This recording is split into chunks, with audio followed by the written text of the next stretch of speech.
مجھے بہت ہی بھاری پڑنے والے تھے، مگر شہر جا کر میں نے دل میں سوچا اب آ ہی گئے ہیں تو اس لڑکی سے اپنا رویہ کچھ درست کر لوں۔ یوں مسلسل خاموشی اچھی نہیں، اور یہ بہت عجیب لگتا ہے کہ ایک بندی آپ کے ساتھ ہے اور آپ اس سے بات تک نہیں کر رہے۔ رہائش پر جا کر میں نے اسے کہا کپڑے تبدیل کر لو، ہم ایک اچھے سے ہوٹل میں کھانا کھانے جا رہے ہیں۔ میری یہ بات سن کر اس کی آنکھوں میں چمک پیدا ہوئی۔ پہلی دفعہ میں نے اس کے چہرے پر خوشی محسوس کی اور اس کے بعد اپنے دل کو بھی سکون ملا، ایسا سکون جو میں چاہتا تھا، لیکن اس لحاظ سے نہیں چاہتا تھا کہ زینب میرے ساتھ۔ میں تو تانیہ کے ساتھ اپنی زندگی گزارنا چاہتا تھا، ایک ایک لمحہ اس کے نام کرنا چاہتا تھا، رات کو سڑک کے کنارے اس کا ہاتھ پکڑ کر چلنا چاہتا تھا۔ مگر زینب تو ایسی تھی ہی نہیں، وہ میرے ٹائپ کی لڑکی تھی ہی نہیں۔ ایسے محسوس ہوتا تھا جیسے وہ میری نوکرانی ہو اور میں اس کا مالک، مگر مجھے اس قسم کا رشتہ بالکل بھی پسند نہیں تھا۔ میں تو میاں بیوی میں محبت کا قائل تھا، میں اس بات کا قائل تھا کہ میاں بیوی میں فری گپ شپ ہونی چاہیے، ایک دوسرے کو تنگ کریں۔ خیر اس کے بعد ہم ایک ہوٹل میں گئے، کھانا کھایا۔ زینب نے شہر کے لحاظ سے اچھے کپڑے پہنے۔ ایک دفعہ یوں ہی استری کرتے وقت اس نے میری پسندیدہ نیلے رنگ کی شرٹ جلا دی، پھر ادھر ہی رونا شروع کر دیا، حالانکہ وہ آسانی سے میری اس شرٹ کو چھپا سکتی تھی کیونکہ میرے پاس درجنوں شرٹیں تھیں اور مجھے یہ بات یاد بھی نہیں تھی کہ کون سی شرٹ کہاں ہے۔ میں نے رونے کی وجہ پوچھی تو کہنے لگی آپ کی شرٹ جل گئی ہے۔ مجھے غصہ تو بہت ہے، لیکن میں نے کہا ٹھیک ہے، کوئی مسئلہ نہیں۔ کبھی کبھی تو میں حیران ہوتا تھا کہ زینب کس قسم کی لڑکی ہے۔ ادھر شہر میں لڑکیاں اپنے شوہر سے ہر وقت کوئی نہ کوئی فرمائش کرتی رہتی ہیں، لیکن آج تک شادی کو 1 سال ہونے والا تھا اس نے مجھ سے کسی قسم کی فرمائش کا اظہار نہ کیا۔ صبح اٹھ کر نماز ادا کرتی اور 5 وقت کی نمازی تھی، اس کے علاوہ صبح قرآن مجید کی تلاوت بھی کرتی تھی۔ ادھر شہر میں بھی اس نے فرش پر ایک کپڑا بچھایا اور وہاں سونے لگی، کیونکہ اسے معلوم تھا کہ میں اسے اپنے ساتھ بیڈ پر نہیں سونے دوں گا۔ ایک رات میں سو رہا تھا کہ سیدھا سونے کی وجہ سے میری سانس رک کر آ رہی تھی۔ یہ میرے دوست بھی میرے بارے میں یہی بتاتے تھے کہ بچپن میں والدین کو میری اسی بیماری کے بارے میں پتا تھا کہ سیدھا سونے کی وجہ سے میری سانس میں رکاوٹ پیدا ہو جاتی ہے، مگر زینب کو کسی نے نہیں بتایا تو اسے محسوس ہوا، تو اس نے مجھے نیند سے بیدار کرنا چاہا۔ یہ صبح کا وقت تھا جب میں نے دیکھا کہ وہ اپنے ہاتھوں سے مجھے نیند سے بیدار کر رہی ہے۔ مجھے شدید غصہ آیا۔ میں نے زینب سے کہا کہ تمہاری جرأت کیسے ہوئی مجھے ہاتھ لگانے کی؟ میں نے منع بھی کیا تھا کہ میرے قریب مت آیا کرو۔ آج تو نے مجھے چھو لیا، تم سمجھتی کیا ہو اپنے آپ کو؟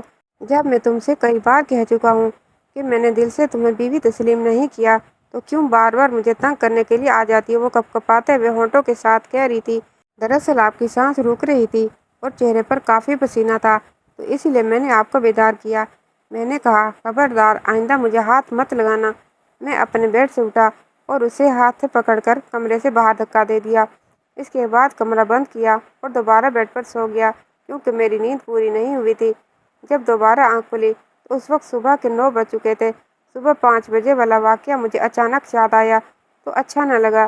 دل میں سوچنے لگا میں نے کچھ زیادہ ہی اس کے ساتھ مس بہیو کر لیا۔ اس کے بعد باتھ روم میں نہانے کے لیے چلا گیا۔ نہانے کے دوران یہی سوچ رہا تھا کہ آج اسے منا لوں گا، کیونکہ غلطی مجھ سے ہوئی ہے۔ وہ بیچاری مجھ سے خیر خواہی کر رہی تھی اور مجھے نیند سے جگایا، جبکہ الٹا ہی میں نے اسے بے عزت کر دیا۔ 1 سال ہونے کو ہے، بیچاری فرش پر سوتی ہے، کبھی اس بات کا تذکرہ کسی سے نہیں کیا۔ مجھے ایک ایک کر کے زینب کی ساری خوبیاں نظر آنے لگی۔ دل میں احساس ہونے لگا کہ یار تو نے تو بہت ظلم اور جبر کی حدیں پار کر لی۔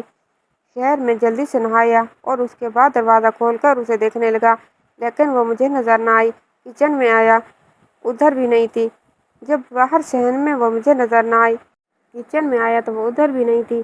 جب باہر صحن میں وہ مجھے نظر نہ آئی تب مجھے بہت پریشانی محسوس ہونے لگی۔ ایسا محسوس ہوتا تھا کہ جیسے کسی مچھلی کو کسی نے پانی سے باہر پھینک دیا ہو۔ میں اندر ہی اندر سے تڑپنے لگا، کیونکہ زینب کی وہ تمام اچھائیاں مجھے تڑپا رہی تھی۔ اب جب کہ وہ مجھے نظر نہیں آ رہی تھی تو میں پریشان ہو گیا۔ میں اس سے معافی مانگنا چاہ رہا تھا۔ میں دل ہی دل میں محسوس کرنے لگا کہ میں اس کو یوں اچانک غائب ہونے پر اتنا پریشان کیوں ہوں۔ میں خود ہی تو چاہتا تھا کہ وہ گھر سے چلی جائے اور دوبارہ نظر نہ آئے۔ اب جب کہ وہ میرا کام ہو گیا تھا اور وہ چلی گئی تھی تو میں اتنا پریشان کیوں ہوں؟ کیا میں اس سے محبت کرتا ہوں؟ میں خود سے پوچھنے لگا۔ نہیں، ہرگز نہیں۔ میں ایسی لڑکی سے کیسے محبت کر سکتا ہوں جو میری محبت کے قابل تک نہیں، جس کو بات کرنے کا سلیقہ بھی نہیں ہے؟ پھر میرے اندر سے آواز آئی کہ جاہل، تو اس سے محبت کرتا ہے، اس کی حد سے زیادہ فرما برداری اور خاموشی نے تجھے اندر سے توڑ دیا ہے اور اس کا دیوانہ بنا لیا ہے۔ پھر میری انہا نے کہا، ایسا ممکن نہیں۔ ایک ایک آ کے اس کی ساری باتیں یاد آنے لگی، کیسے وہ فرش پر بستر بچھائے سو جاتی تھی اور سوتے ہوئے بھی میری طرف دیکھتی رہتی، کس طرح وہ باورچی خانے کی کھڑکی سے مجھے گھور رہی تھی، لیکن جیسے ہی میں نے دیکھا تو اس نے اپنا چہرہ چھپا لیا۔ کیا ان ساری عادات کی وجہ سے میں اس سے محبت کرنے لگا ہوں؟ ہاں، میں اس سے محبت کرتا ہوں۔ میری انہا کا بھوت اتر چکا تھا۔ میں پاگلوں کی طرح بھاگ بھاگ کر اسے تلاش کر رہا تھا۔ گھر میں نظر نہ آئی تو باہر گیٹ پر آیا اور سڑک پر دیکھا، لیکن مجھے کہیں نظر نہ آئی۔ مجھے اس بات کی پریشانی نہیں تھی کہ ابا جان کو کیا جواب دوں گا کہ تم بیوی کے ساتھ گھومنے گئے تھے، بیوی کہاں ہے؟ بس پریشانی تھی تو اپنی وجہ سے تھی، کیونکہ میں اندر سے بہت ہی بے چین تھا۔ میں باہر سڑک پر گیا، ادھر بھی مجھے نظر نہ آئی۔ گاڑی نکالی، شہر کا چپا چپا چھان مارا، تمام بس اڈوں پر دیکھا، شاید وہ مجھے کہیں نظر آ جائے، لیکن مجھے کہیں نظر نہ آئی۔ میں دل ہی دل میں بہت پریشان ہو رہا تھا۔ پھر سوچا کہ شاید وہ کسی بس پر سوار ہو کر گاؤں کی طرف چلی گئی ہے۔ میں نے گاؤں والوں سے رابطہ کیا تو وہاں سے بھی یہی خبر آئی کہ وہ یہاں نہیں آئی۔ تھک ہار کر واپس ہی اپنی رہائش پر آیا، صوفے پر لیٹ گیا۔ سر سے لے کر پاؤں تک پسینے میں شرابور تھا۔ زینب کی ایک ایک اچھائی مجھے یاد آ رہی تھی کہ شادی کی پہلی رات سے لے کر آج تک کیسے وہ خاموشی کے ساتھ فرش پر بستر بچھا کر سو جاتی تھی، کیسے کچن کی کھڑکی سے مجھے دیکھ رہی تھی، اور جیسے ہی میں نے دیکھا تو اس نے اپنا چہرہ چھپا لیا۔ کیا اس سے بھی بہتر مجھے بیوی مل سکتی ہے؟ زینب سے بڑھ کر مجھے کوئی نہیں پیار کر سکتا، اور اب میں اس سے اپنی جان سے بھی زیادہ پیار کرتا ہوں۔ لیکن افسوس کہ میں نے اسے کھو دیا۔ پتہ نہیں وہ کہاں ہے۔ خدا نہ کرے کہ اس نے اپنے آپ کو نقصان نہ پہنچا دیا ہو، دل برداشتہ ہو کر اور میرے ظلم سے تنگ آ کر اس نے اپنی زندگی نہ ختم کر لی ہو، کہیں نہر میں چھلانگ نہ لگا لی ہو۔ اس طرح کے خیالات بار بار میرے دماغ میں آ رہے تھے اور مجھے پریشان کر رہے تھے۔ الماری کھولی تو وہاں سے ایک خط پڑا تھا، جس کو کھول کر پڑھا۔ اس میں لکھا تھا کہ میں تیمور کے قابل نہیں ہوں، لیکن بیوی ہونے کے ناطے میں اس کا بہت خیال رکھتی ہوں۔ سوتے ہوئے تیمور کو سانس کا مسئلہ ہوتا ہے، جس کی وجہ سے میں نہیں سو پاتی۔ بس یہی سوچ کر ساری رات نہیں سوتی۔ خدا نہ خواستہ تیمور کی سانس نہ رک جائے۔ ساری رات اس کے بستر کے سامنے بیٹھی رہتی ہوں تاکہ اس کا خیال رکھ سکوں۔ محبت کا تقاضا یہی ہے کہ قربانی دی جائے، لہٰذا اپنی نیند کی قربانی دے کر میں اس کا خیال رکھتی ہوں۔ تیمور رو رو کر کہہ رہا تھا، کاش وہ ایک دفعہ میرے سامنے آ جائے تو میں اسے معافی مانگ سکوں۔ مجھے اس پر کی گئی ایک ایک زیادتی یاد آ رہی تھی اور ان کو یاد کر کے چیخنے چلانے لگا، اپنے بال نوچنے لگا۔ میری چیخوں کی آواز سن کر اچانک وہ میرے سامنے آئی۔ اسے دیکھ کر مجھے ایسے محسوس ہوا کہ میری سانسیں واپس آ چکی ہیں۔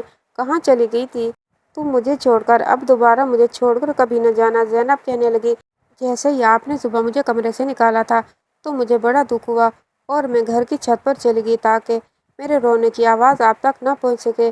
ادھر ایک چارپائی پڑی تھی تو مجھے وہاں نیند آ گئی۔ اب آپ کی چیخوں کی آواز سنی ہے تو میری آنکھ کھل گئی ہے اور میں چھت سے نیچے آئی ہوں۔ کیا ہوا؟ کیوں چیخ رہے ہو؟ کیا کوئی چیز گم ہو گئی ہے؟ میں نے زینب سے کہا، ہاں تم گم ہو گئی تھی۔ اب تجھے کبھی بھی اپنے سے دور نہیں کروں گا۔ تو میری سب سے اچھی بیوی ہو، جبکہ تمہارا برا شوہر تھا۔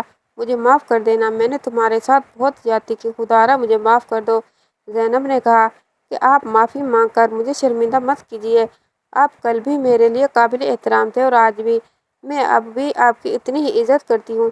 زینب نے دل سے مجھے معاف کر دیا، بس یہی میرے لیے کافی تھا۔ شادی کی پہلی سالگرہ پر میری خواہش پر زینب کو دوبارہ دلہن بنایا گیا۔ شادی کی تمام رسومات دوبارہ کی گئی۔ دلہن کے روپ میں وہ چاند کا ٹکڑا لگ رہی تھی، وہ اتنی خوبصورت تھی۔ یہ تو مجھے آج پتہ چلا، مگر سب سے زیادہ خوبصورت اس کا اخلاق تھا۔ اس کا دل ایک انمول موتی کی طرح خالص تھا، اور میں اپنے آپ کو خوش نصیب سمجھتا ہوں کہ مجھے زینب جیسی بیوی ملی۔ اس کے ساتھ ہی اللہ حافظ۔